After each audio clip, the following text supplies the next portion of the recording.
শৈশবটা আসলেই ভীষণ সুন্দর। আমরা যারা 90s-এর ছেলেমেয়েরা আছি তারা নিশ্চয়ই আমার সাথে একমত হবে।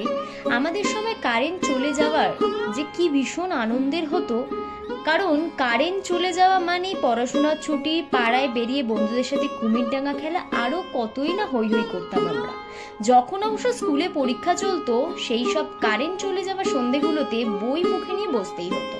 আর তখনই হ্যারিকেনই ছিল একমাত্র ভরসা। জানো, যেহেতু আমি আর দিদি একসাথেই পড়তে বসতাম, তাই হ্যারিকেনের ছায়ার দিকটা আমার বইতে পড়ছে নাকি দিদির বইতে, এই নিয়ে মারামারি শুরু হয়ে যেত আমাদের। এখন অবশ্য এগুলো মনে পড়লেই খুব হাসি হয়। বড় হওয়ার সাথে সাথে হাসির ভাগটাও কমে যায় কিনা, তাই ছোটবেলার স্মৃতিগুলোই আনন্দ দেয় ভীষণভাবে।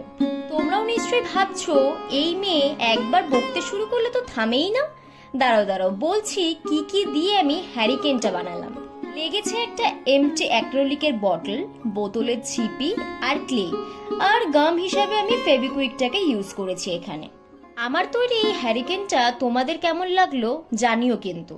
আর আমার কথার মাধ্যমে তোমাদের কার কার ছোটবেলার কথা মনে পড়লো সেটাও কিন্তু কমেন্ট করতে একেবারেই ভুলো না। যারা আমার ভিডিওতে দুদিন ধরে এত ভালোবাসা দিয়েছো তাদেরকে অনেক আমার তরফ থেকে ভালোবাসা। দেখা হচ্ছে কাল নতুন কোনো ভিডিও নিয়ে। For now, by.